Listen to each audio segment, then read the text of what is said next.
Assalamualaikum warahmatullahi wabarakatuh. Nama saya Nancy Pabintan, NIM B1C123103 dari kelas C Sistem Informasi Manajemen. Saat ini saya akan memaparkan jawaban dari beberapa pertanyaan diskusi mengenai pengelolaan proyek. Pertanyaan yang pertama, berapa banyak dampak manajemen proyek terhadap keberhasilan dari sistem informasi yang baru dan mengapa bisa terjadi demikian? Manajemen proyek memiliki dampak yang sangat signifikan terhadap keberhasilan sebuah sistem informasi baru. Mengapa? Karena manajemen proyek yang baik akan yang pertama, merencanakan dengan matang, mulai dari perencanaan kebutuhan, desain, hingga implementasi. Yang kedua, mengatur sumber daya, baik itu sumber daya manusia, anggaran, maupun teknologi. Yang ketiga, mengontrol waktu, di mana memastikan proyek selesai dengan tepat waktu. Yang keempat, mengelola risiko, mengidentifikasi dan mengelola potensi risiko yang dapat menghambat proyek. Dan yang terakhir, memastikan kualitas sistem yang dihasilkan itu berkualitas dan memenuhi kebutuhan pengguna. Bagaimana jika manajemen proyek buruk? Maka sistem yang pertama itu sistem yang dihasilkan mungkin tidak sesuai dengan kebutuhan pengguna karena kurangnya perencanaan yang matang. Yang kedua, proyek dapat molor dari jadwal yang telah ditetapkan sehingga meningkatkan biaya dan mengurangi kepuasan pengguna. Dan yang ketiga, biaya proyek dapat membengkak akibat pengelolaan sumber daya yang tidak efisien. Kemudian yang terakhir, yang keempat itu, sistem yang dihasilkan mungkin memiliki kualitas yang rendah sehingga sering mengalami masalah dan membutuhkan perbaikan terus-menerus.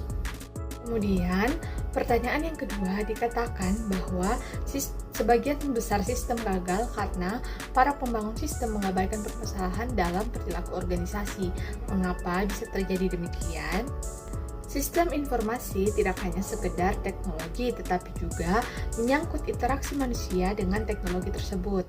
Jika para pembangun sistem mengabaikan aspek perilaku organisasi, maka yang pertama itu pengguna mungkin menolak menggunakan sistem baru karena tidak sesuai dengan kebiasaan kerja mereka atau karena kurangnya pelatihan. Kemudian, sistem yang baru mungkin tidak diadopsi secara luas oleh pengguna karena kurangnya dukungan dari manajemen atau kurangnya manfaat yang dirasakan. Serta yang terakhir itu, sistem baru mungkin tidak mendukung proses bisnis yang ada sehingga justru membuat pekerjaan menjadi lebih rumit. Selanjutnya, pertanyaan yang terakhir, yang ketiga, apakah peranan dari pengguna akhir dalam manajemen proyek sistem informasi?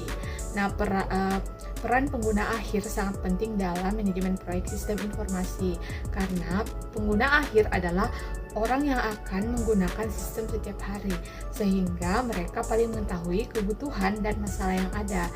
Oleh karena itu, pengguna akhir harus dilibatkan sejak awal dalam proyek, yaitu pada tahap yang pertama, perencanaan, di mana pengguna akhir dapat memberikan masukan tentang kebutuhan dan harapan mereka terhadap sistem baru.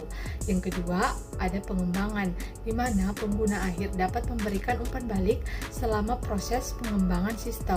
Dan yang ketiga, pengujian, di mana pengguna akhir dapat melakukan pengujian untuk memastikan sistem bekerja dengan baik dan sesuai dengan kebutuhan mereka.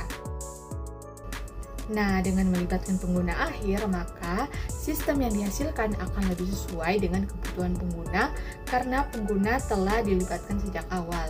Yang kedua, pengguna akan lebih mudah menerima sistem baru karena mereka telah terlibat dalam proses pengembangan. Dan yang terakhir, sistem yang baru dapat meningkatkan produktivitas pengguna karena dirancang untuk mendukung pekerjaan mereka. Jadi, dapat ditarik kesimpulan, keberhasilan sebuah sistem informasi baru sangat dipengaruhi oleh manajemen proyek yang baik. Manajemen proyek yang efektif meliputi perencanaan yang matang, pengelolaan sumber daya yang efisien, dan pengendalian risiko yang baik. Selain itu, keterlibatan pengguna akhir sejak awal proyek sangat penting untuk memastikan sistem yang dihasilkan sesuai dengan kebutuhan dan dapat diterima dengan baik oleh pengguna.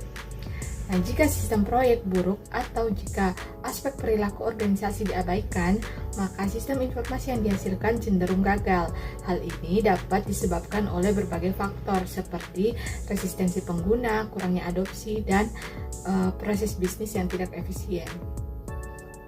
Sekian beberapa jawaban yang dapat saya jelaskan. Lebih dan kurangnya mohon dimaafkan. Semoga penjelasan saya dapat bermanfaat bagi siapa saja yang menonton video ini. Saya ucapkan Assalamualaikum warahmatullahi wabarakatuh dan terima kasih.